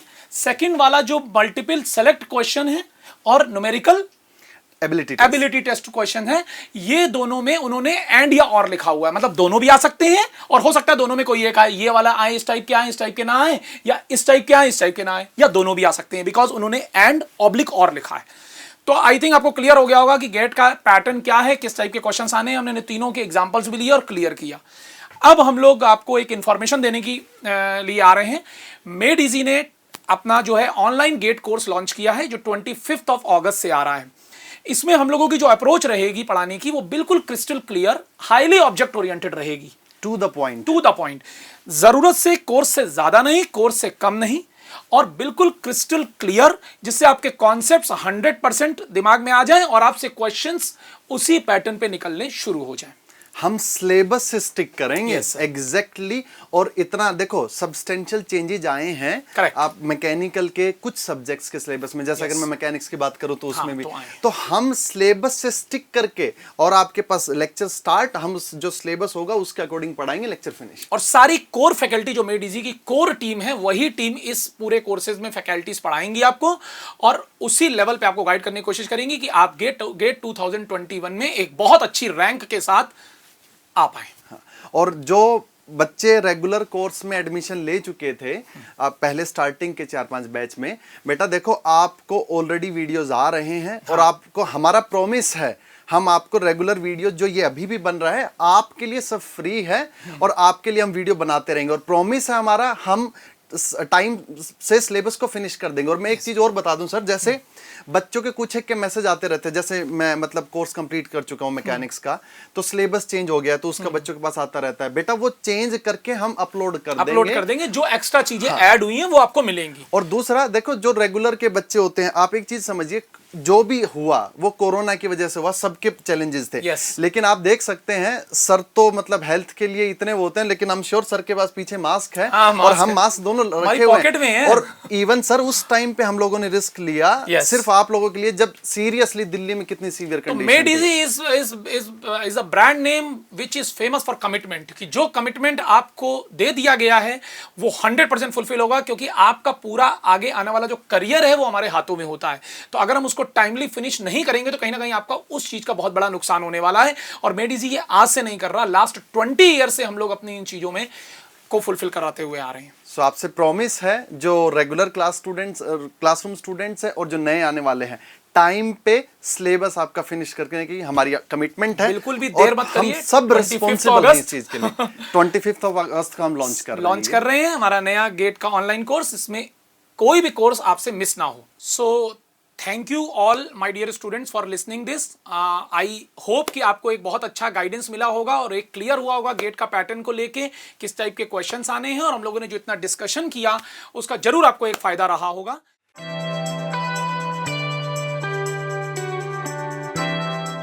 Hello all, beta in this part of video we'll discuss about the changes in engineering mechanics और उसके अलावा इंजीनियरिंग मैकेनिक्स को किस तरह से अप्रोच करना चाहिए गेट के लिए। आई एम रविंदर पथेरा, मेरे साथ हैं आकाश त्यागी सर। और ये इंट्रोडक्शन में रविंदर सर का इंट्रोडक्शन है, मैं ही देता हूँ।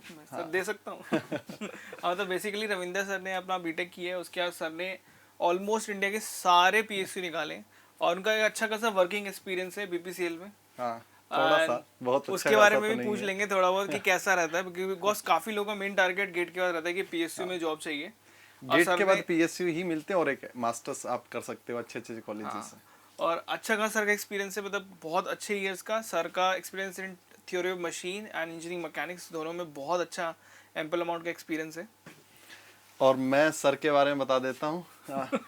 बेटा गेट के थ्रू आप यही मतलब या तो आप बेस्ट इंस्टीट्यूट्स में जा सकते हो और उस बेस्ट इंस्टीट्यूट में सबसे पहला नंबर आता है आईआईएससी में, and sir has done his masters from IISc Bangalore, या फिर आप पीएसयू में जा सकते हो। और ये मतलब अभी मैंने सोचा एकदम से कि ये बड़ा बेस्ट सा कॉम्बिनेशन हो गया। I have gone into the PSU and he has gone to the masters. मतलब पीएसयू में जा नहीं पाया। हाँ, नहीं ये एक्चुअली दो ही ऑप्शंस होते हैं गेट के थ्रू, अपनी अपनी चॉइसेस है।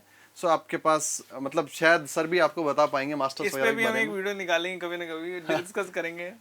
Sir he is x IAS इन मतलब department of sir that was power. Sir x officer थे IOCL में। इसरो का भी सर ने पेपर निकाला हुआ है। Sir has been selected as an officer in Indian Air Force. So sir और मैं ऑलमोस्ट सेम ही एक साथ पढ़ाने लगे थे हम इन कॉम्पिटिटिव एग्जाम्स के लिए, ऑलमोस्ट सेम ही टाइम पे मेडीजी में।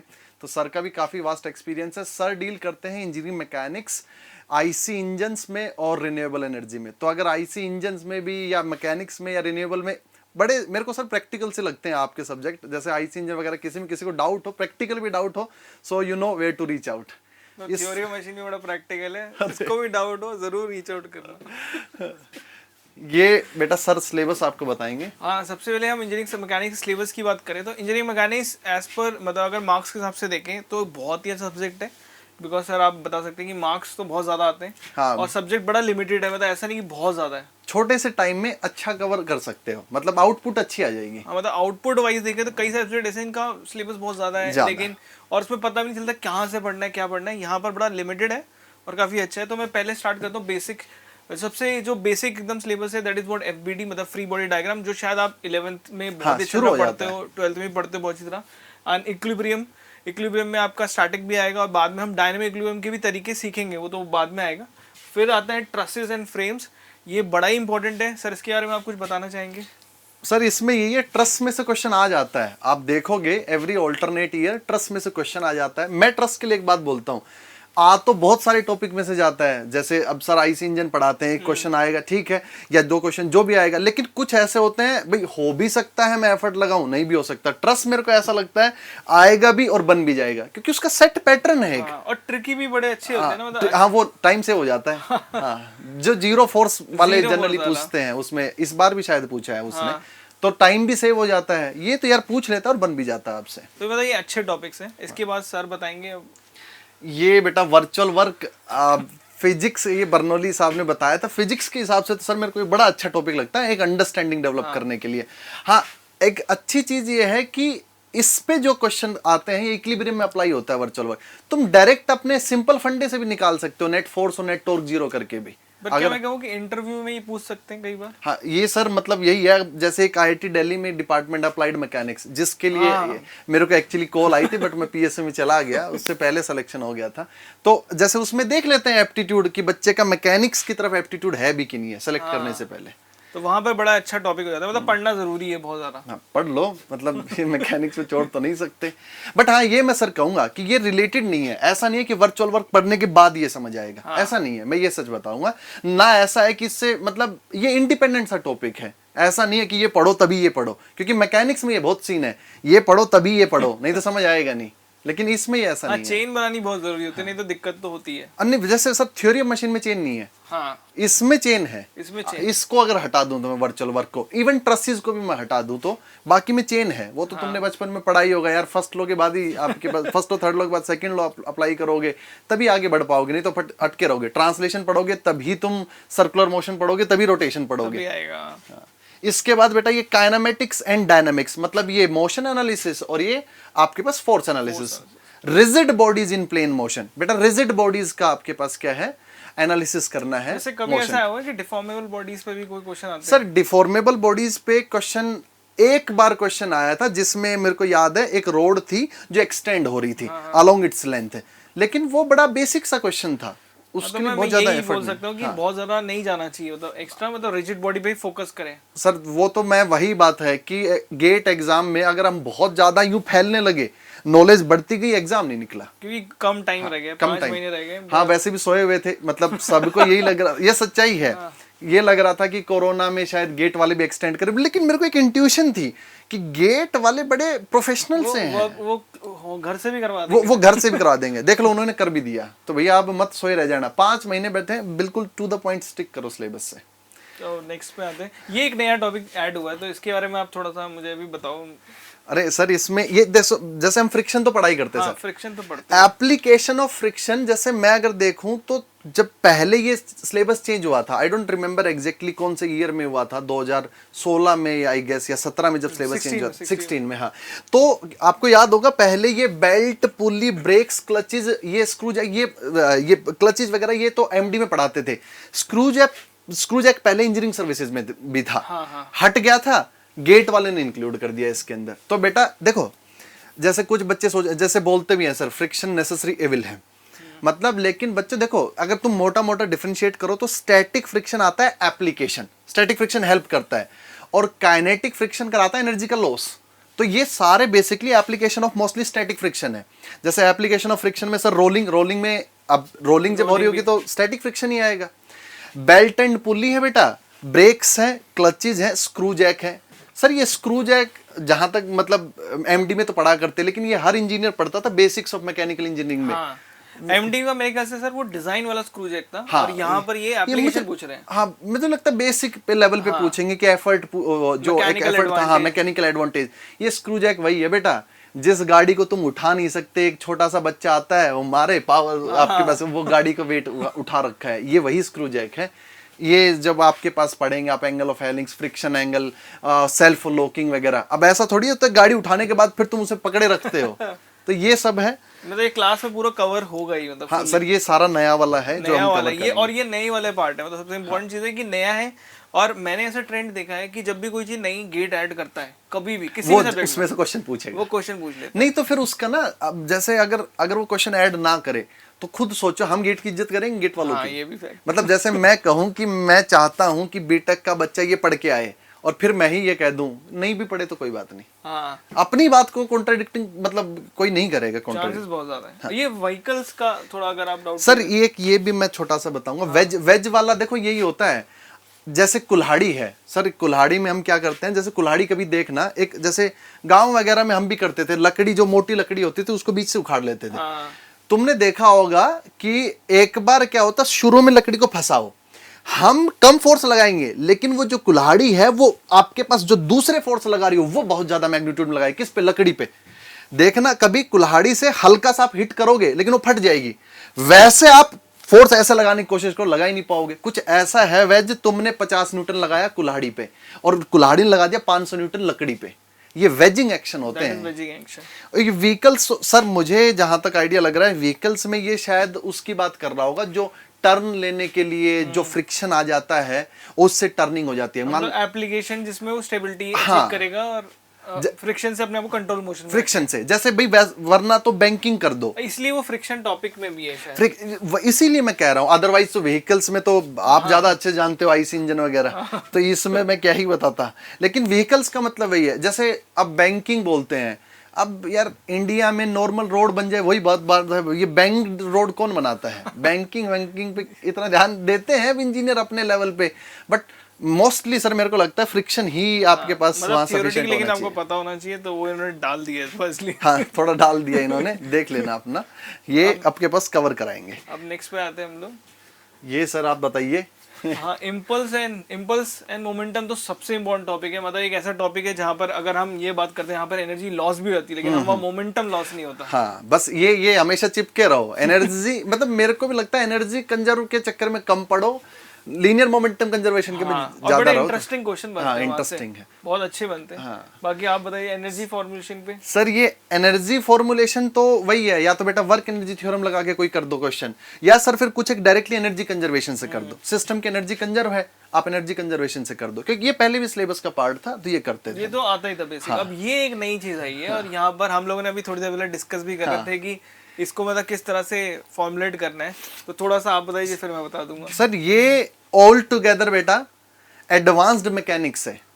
अब क्या एडवांस मैकेनिक्स में ये जैसे जो भी कोई मोशन है, से सपोज मैंने इस मार्कर को छोड़ दिया, ये नीचे जा रहा है, इस मोशन को आप एक Newtonian mechanics, sir classical mechanics के तरीके से पढ़ सकते हो, लेकिन क्लासिकल मैकेनिक्स की लिमिटेशन है, ये कार्टेशियन कोऑर्डिनेट्स में जब अप्लाई करते हैं बच्चा इजीली परसीव कर लेता है, अच्छे से समझ लेता है, लेकिन जैसे ही रैंडम कोऑर्डिनेट्स पे जाते हैं तो ये जो क्लासिकल मैकेनिक्स है इसके रिजल्ट्स इतने बेहतर नहीं होते हैं, पढ़ने में दिक्कत होती है। ये लैग्रेंज एक बंदा था, ये शायद फ्रेंच बंदा था, मैथमेटिशियन, मेरे को कंफर्म नहीं है। एक्चुअली इसने मैकेनिक्स में बहुत अच्छा कंट्रीब्यूशन था, फ्लूइड मैकेनिक्स में, जब उसने पार्टिकल मोशन के बारे में हाँ, ये वहीं से है। अच्छा, इसी के साथ डी एलम्बर्ट ने काम किया था। हाँ। मतलब ये जो हम समझते हैं कि डी एलम्बर्ट ये इनर्शिया फोर्स वगैरह, तो सर ये क्या कहता है, ये किसी भी मोशन को एनर्जी से डील करता है। मतलब इसका जैसे आप ऐसा समझिए मोटा मोटा सर, जो मुझे है इसका, कि जैसे आप एक तो क्या है, ये जैसे मोशन कर रहा है, तो एक तो मैं बोलूं कि फोर्स लगा, उसने एक्सेलरेशन दिया, उसने मोशन कराया। ये क्या कहता है कि हर मोशन एनर्जी की टर्म्स से होता है, हर मोशन एनर्जी में चेंजेस के हिसाब से डिसाइड कर सकते हो। इसका एक फंक्शन आता है। हर मैकेनिक्स की प्रॉब्लम, मतलब कोई भी मैकेनिक्स का मतलब मोशन हो रहा है, कोई भी सिस्टम है, मोशन कुछ भी हो सकता है सर। इसमें जैसे एक सिंपल मास ले लिया, उससे आपके पास मोशन कर रहा है, या एक पुल्ली से 2-4 मास लटका दिए, इधर जा रहा है उधर जा रहा है, या स्प्रिंग वगैरह से डिस्क लगा दी, इधर उधर रोल कर रहा है, कोई भी मोशन, सिंपल पेंडुलम हो, मतलब मैकेनिक्स का कोई भी मोशन हो, ये सबका सर एक लैप्लास फंक्शन बना देता है। लैप्लास फंक्शन क्या बोल देगा कि total kinetic energy minus potential energy. फिर उसमें एक इसने क्या बनाया हुआ है, एक इक्वेशन बनाई हुई है, डिफरेंशियल इक्वेशन, जो आप ही बता रहे थे मुझे, सेकंड ऑर्डर डिफरेंशियल इक्वेशन बनाई हुई है। It's just like same like vibration में जो हम हाँ, वाइब्रेशन, उसके सॉल्यूशन से सारी चीजों के आंसर देगा ये। बाकी सर बताएंगे, बाकी इसके बारे में मतलब वैसे तो हम क्लास में डिस्कस करेंगे, लेकिन ये कि सेकंड ऑर्डर डिफरेंशियल इक्वेशन है, और उसने जो एक लाग्रेंजियन फंक्शन बनाया है, उसको उसने सेकंड ऑर्डर डिफरेंशियल इक्वेशन में डाला और बोला हमेशा इक्वल टू 0 होता है अगर वो फ्री एनर्जी में है तो।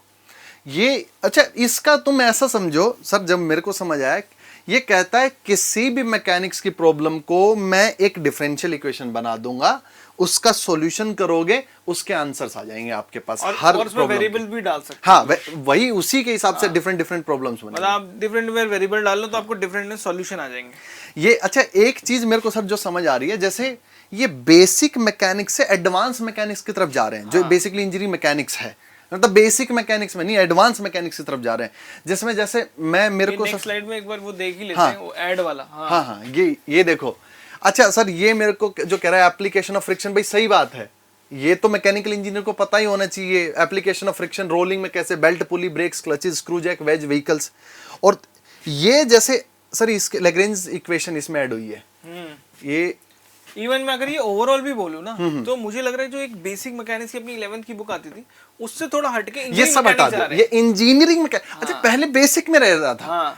पहले तो इवन उसने ये भी क्वेश्चन पूछा हुआ था कि क्वेश्चन था x displacement function of time देके, शायद उसने एक्सेलरेशन या वेलोसिटी भी पूछी थी। अरे पहले तो ऐसे, अभी लेटेस्ट में भी ऐसे क्वेश्चन आए थे बॉल वाले, जब नंबर ऑफ टाइम कोलाइड करके, हाँ, वो बेसिक मैकेनिक्स है, जो कि अभी अगर मैं बोलूं तो रिमूव हो गए। मतलब कोलिजन एक टॉपिक था जो उन्होंने रिमूव कर दिया है। मतलब इतने सारे टॉपिक में कोलिजन उन्होंने रिमूव किया क्योंकि वो बहुत ही बेसिक मैकेनिक्स था। वो लिटरली पढ़ाना पड़ता था कि भाई तुम खुद से पढ़ोगे नहीं, हम इसे पढ़ा देते हैं।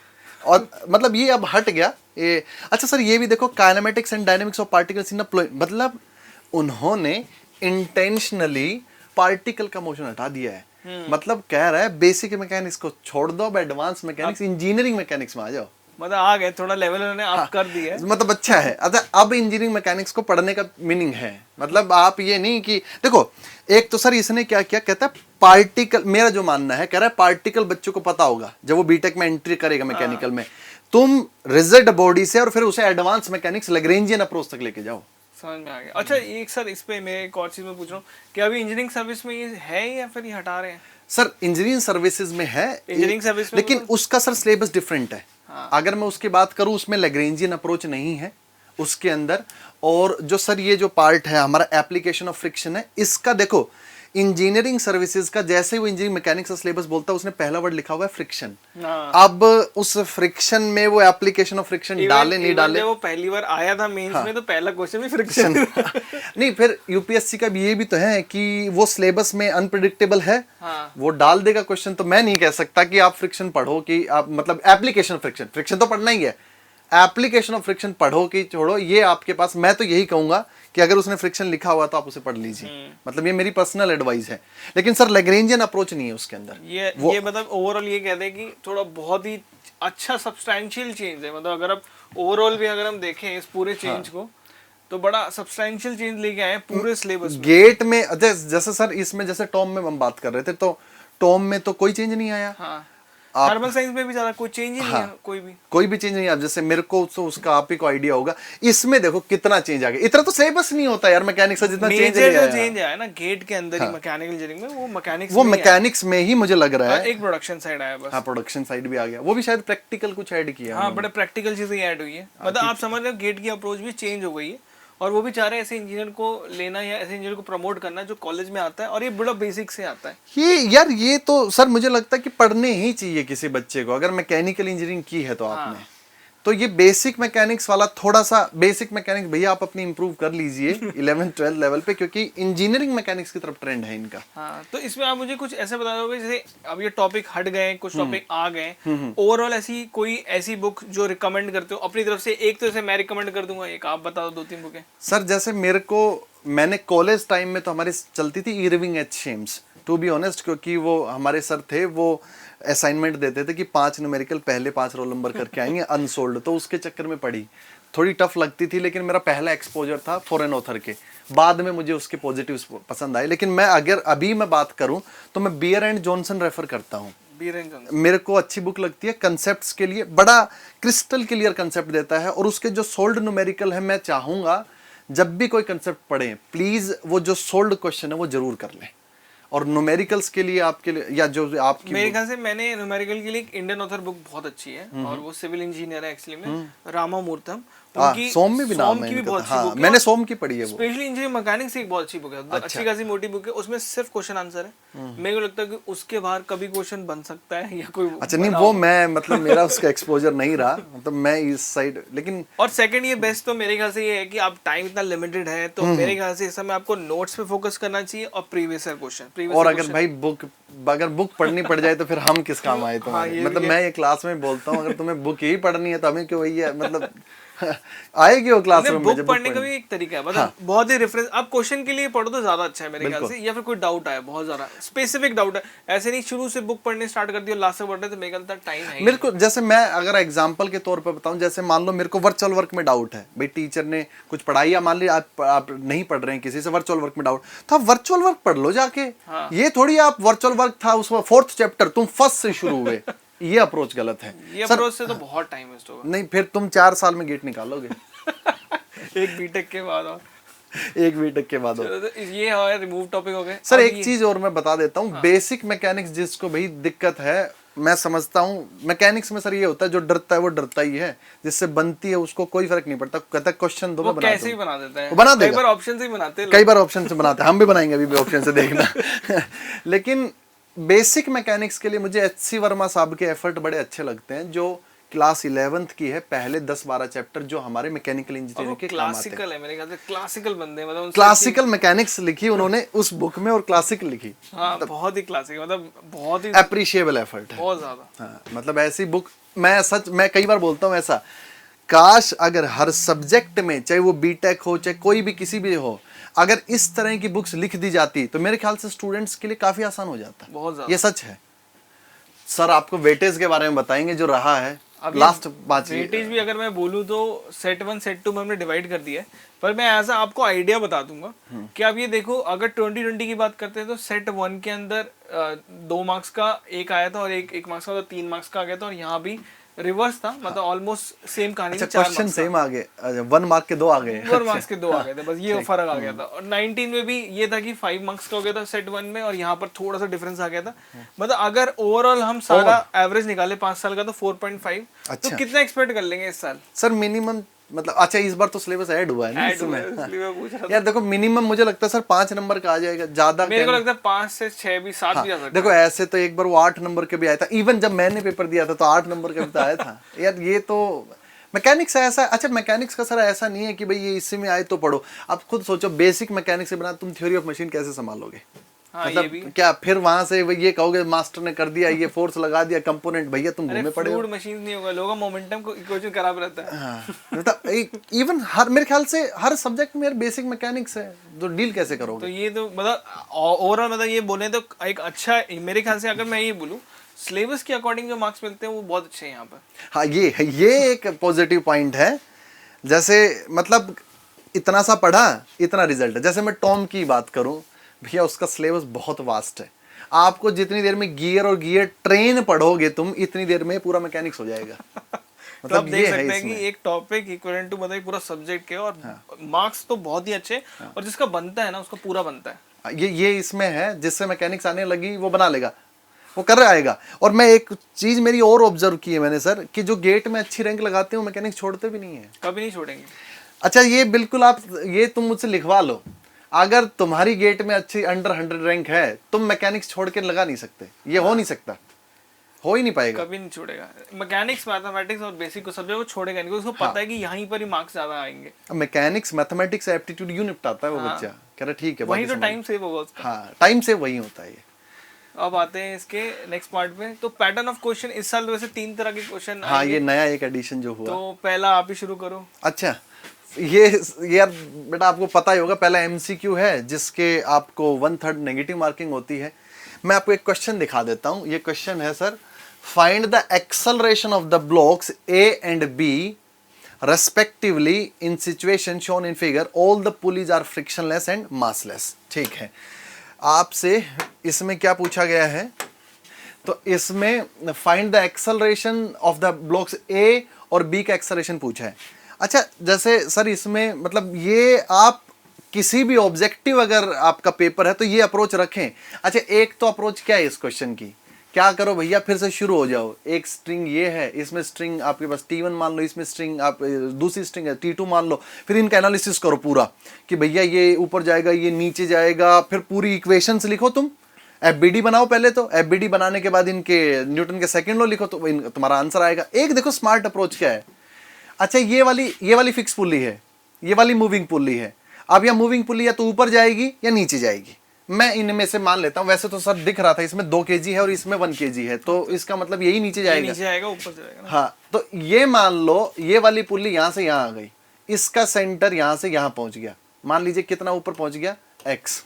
अगर ये x ऊपर चला जाएगा तो ये b भी कितना ऊपर चला जाएगा, x, क्योंकि ये तो इससे कनेक्टेड है। अच्छा यहां से कितनी स्ट्रिंग फ्री होगी, ये फ्री हुई, इधर भी फ्री हुई, क्योंकि रैप तो नीचे तो रैप होना ही है। x फ्री, ये कितने आपके पास कितना फ्री होगी, 2x। जितना ये फ्री हो जाएगी उतना ये नीचे आ जाएगा। और इसके बाद सेम डबल डिफरेंशिएट कर लो, अगर इसका एक्सेलरेशन a होगा तो इसका एक्सेलरेशन कितना होगा बेटा, 2a। इसका एक्सेलरेशन कितना होगा, 2a।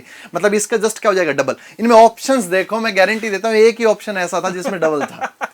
अच्छा ये बताओ, ये पहले सर ऑर्डर क्या है इसका, find the acceleration of block A and B, मतलब ए का आपके पास क्या है, डबल है, ठीक है। g/3 का डबल करोगे तो भैया आपके पास ये बन रहा है, ये नहीं बन रहा।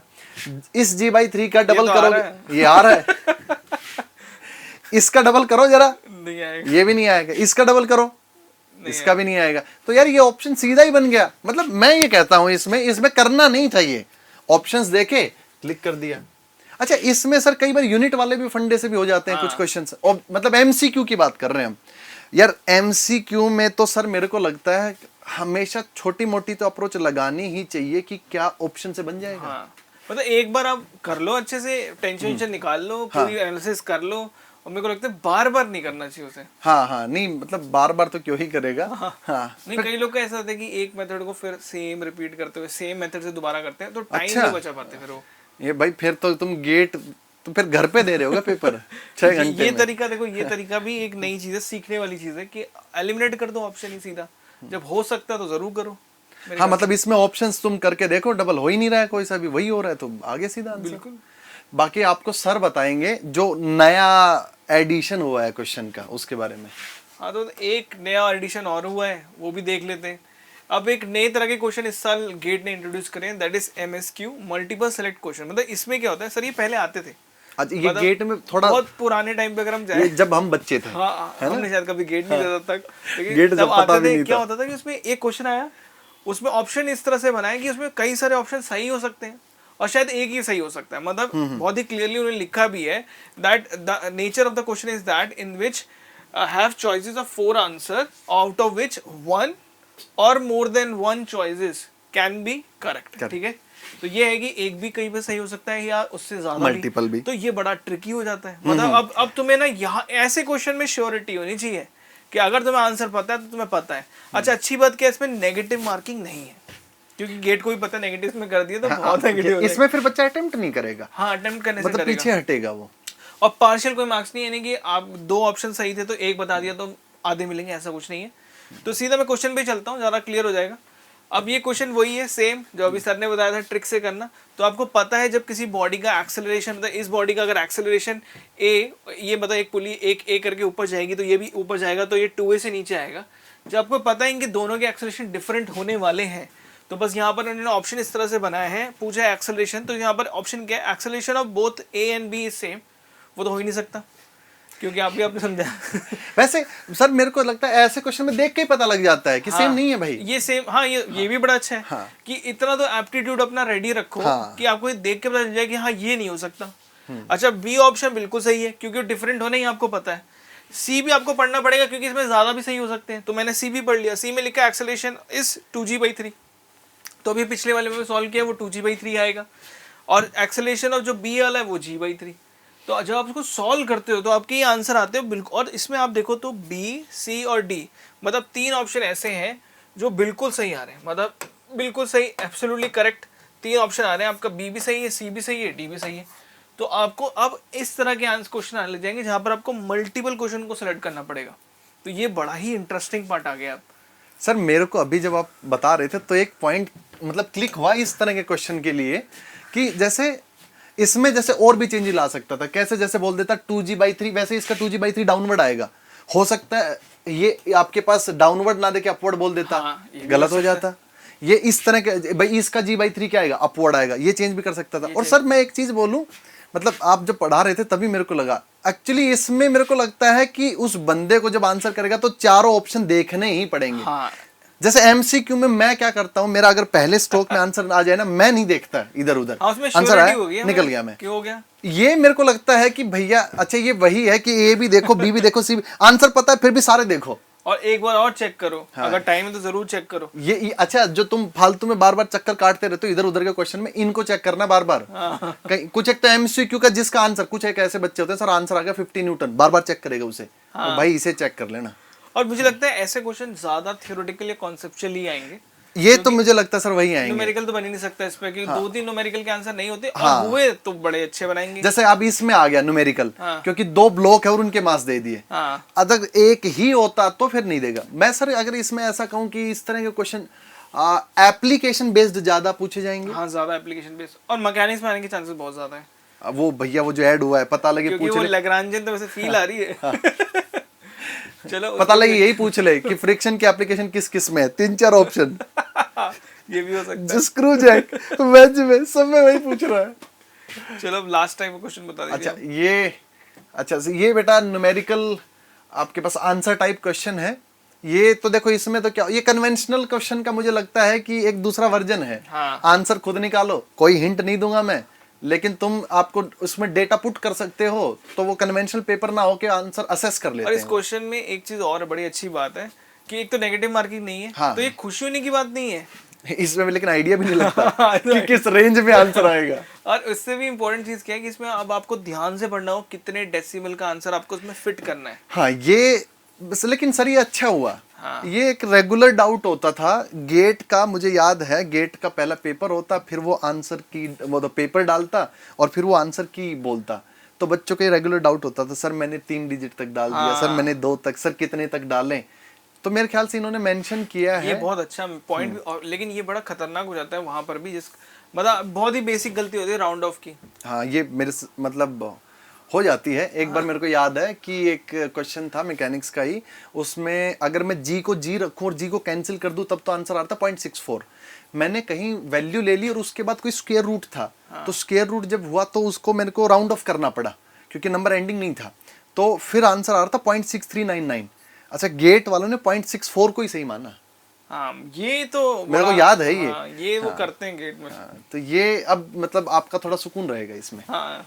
गेट वाले मेरे को लगता है कि हमेशा इम्प्रूवमेंट करते हैं, पेपर को लवारिस नहीं छोड़ते वो, हमेशा मतलब एक लेवल ऊपर ही जाएंगे हर साल ही, मतलब कुछ अच्छा ही देते हैं। अच्छा मतलब जो मेरे ख्याल से रिक्वायर्ड है। हाँ। हाँ ये नहीं कि बस हर साल पेपर है भैया हम पेपर करा देंगे, डेट है ये नहीं करते। बड़ा क्वालिटी बड़े प्रो हैं। हाँ मतलब क्वालिटी एग्जाम होते हैं, तभी मोस्ट काफी सारे पीएसयू प्रेफर भी करते हैं। हाँ ये मतलब अब पीएसयूज को मैं यही पका पकाया मिल जाता है कि भाई एक अच्छे एप्टीट्यूड टेस्ट के थ्रू आप बच्चे आए हो। नेशनल मतलब मेरे को भी खुद लगता है नेशनल लेवल पे एक बहुत ही क्वालिटी एग्जाम कराता है ये क्वालिटी एग्जाम। और वो एक बार आईआईटी शायद बॉम्बे के सर ने ही डाला था या पता नहीं आईआईटी दिल्ली के डायरेक्टर सर ने डाला था कि ये एग्जाम मतलब इंटरनेशनली भी, जैसे मैंने शेयर भी की थी अगर याद हो तो आपको पोस्ट, वो कि इंटरनेशनली भी तो ग्रेजुएट एप्टीट्यूड टेस्ट के लिए इसे असेस कर सकते हो आप। हाँ, और ये होने लग गया, इंटरनेशनल जा रहा है। अच्छा हाँ, एक यूनिवर्सिटी भी है नेशनल यूनिवर्सिटी ऑफ सिंगापुर, जो बहुत तोड़ू मतलब अच्छी यूनिवर्सिटी है। हाँ, तो ये और एक जर्मनी में भी यूनिवर्सिटी, तो वहाँ मतलब इसके जो रैंक है या परसेंटाइल है उनको अलाउ करते हैं, बस एक एग्जाम और देना पड़ता है। हाँ, मेरे ख्याल से 5-6 अच्छी यूनिवर्सिटीज अलाउ करने लगे, समय बदलते समय नहीं लगता। एक तो इसका क्वेश्चन, अच्छा देखो ये जैसे ये सर ने क्वेश्चन फॉर्म किया, मैं बता देता हूँ। ये क्वेश्चन मुझे गेट का ही लग रहा है। हाँ, ये गेट का है, बस सर इसमें न्यूमेरिकल डेटा था तो मैंने ऐसे थोड़ा सा ये देख लिया। A uniform rigid rod of mass 10 kg, length 1 meter है बेटा इसकी, is hinged at one end as shown in the adjacent figure. A force 50 Newton is applied at a distance of 2/3 meter from the hinge so that the rod swings to the right. The horizontal reaction at the hinges. अब बच्चों एक तो क्या तरीका है, तुम शुरू हो जाओ कि यहाँ पे आपके पास, एक बार सर मैं कर लूँगी, ओके। एक तो तरीका क्या है, हाँ एक तो तरीका क्या है भाई, सब शुरू हो गए, तुम एक वर्टिकल रिएक्शन आएगी, से सपोज एक हॉरिजॉन्टल रिएक्शन आएगी, पता नहीं इधर आएगी कि उधर आएगी, फिर तुम्हें क्या लेना पड़ेगा, इसका सेंटर ऑफ, जब देखो कोई भी बॉडी अगर मोशन में है, अगर उस पे अननोन फोर्स निकालने हैं तो न्यूटन के लॉ ही हेल्प करेंगे क्लासिकल मैकेनिक्स में तो। और रिजिड बॉडी में रोटेशन में आएगी बॉडी, जब मारोगे तो रोटेट करेगी, ये तो कंपाउंड पेंडुलम है बेसिकली है। लेकिन ये कॉन्टिन्यूअस फोर्स है तो इसे कंपाउंड पेंडुलम नहीं कह सकते, क्योंकि कंपाउंड पेंडुलम में तो फोर्स लगता और हट जाता, तो घूम जाती, ऐसे घूमती रहती।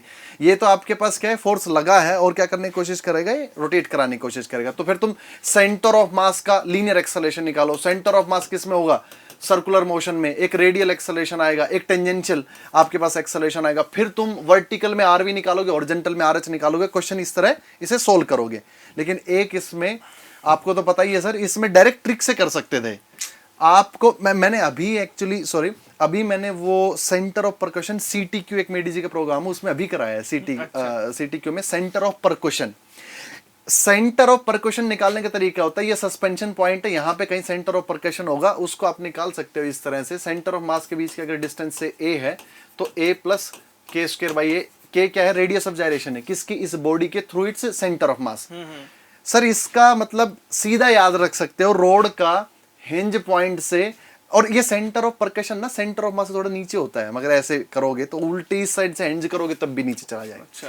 तो ये कितना नीचे आता है, 2l/3 पे होता है, ये 2l/3 पे। ये तुम सीधा याद कर लो, चाहिए एक रोड है यूनिफॉर्म, m मास l लेंथ, तो उसका पॉइंट ऑफ सस्पेंशन अगर इसके एक एंड से सस्पेंड किया तो उससे कितना नीचे सेंटर ऑफ परकशन होगा, 2l/3 पे। ये किस कैलकुलेशन से आएगा, मैंने पढ़ाया भी है।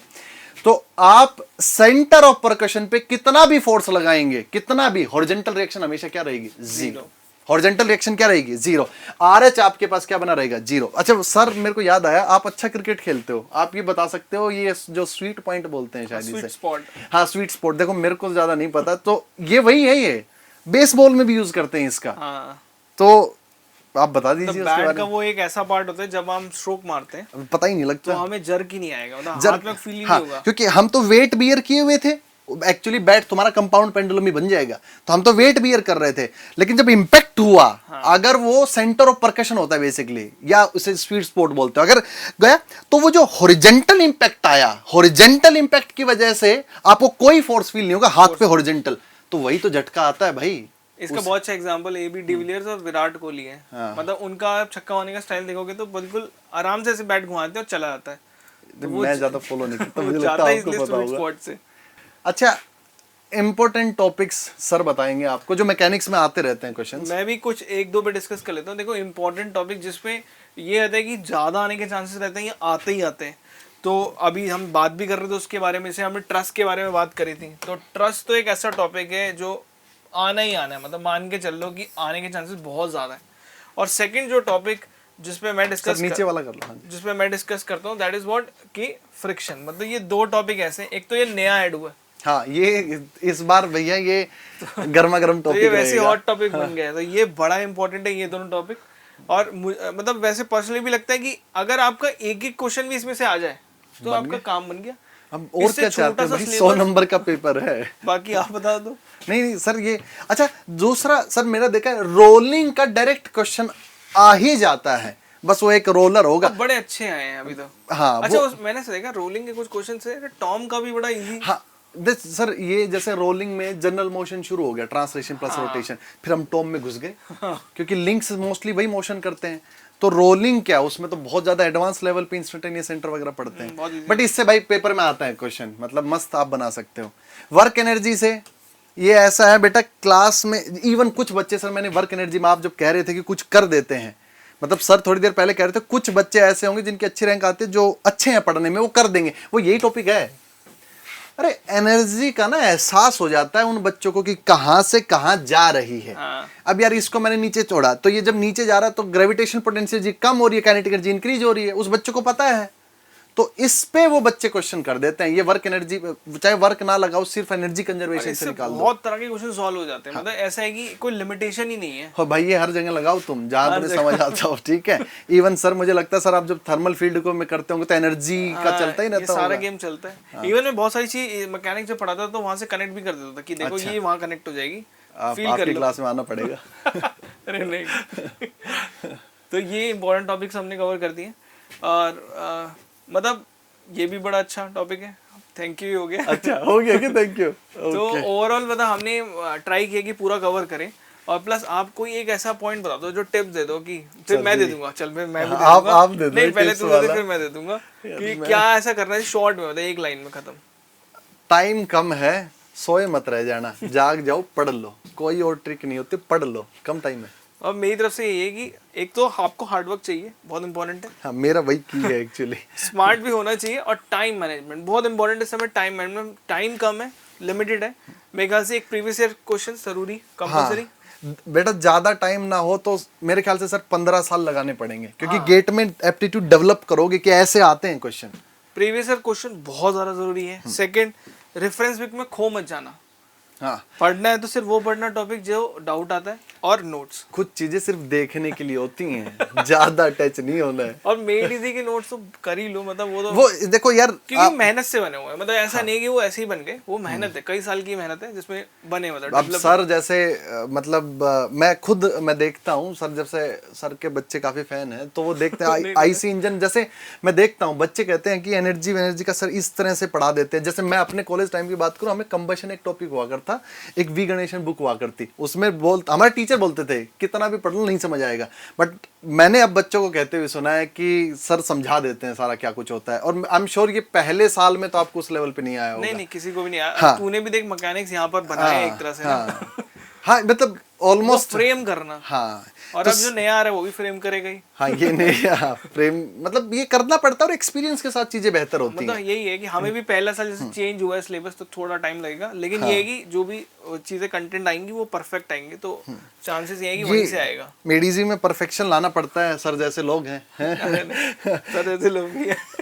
नहीं मेरा सर ये है। अच्छा एक डाउट और मेरे पास फ्रीक्वेंटली आ रहा है, एक्चुअली मैं सच बता देता हूँ, मैंने सर गेट का वो नहीं देखा था जब अपडेशन आया था, मेरे पास क्वेरीज एकदम से ऐसे आई धड़ धड़ धड़ धड़ कि सर ये सिलेबस चेंज हो गया, सिलेबस चेंज हो गया, क्योंकि मैं तो रेगुलर कोर्स में भी कवर करा चुका हूँ। तो मैंने कहा ये ऐसा क्या आ गया भाई, ये 50 मैसेज कैसे आए पड़े हैं, क्या हो गया ऐसा मैकेनिक्स में।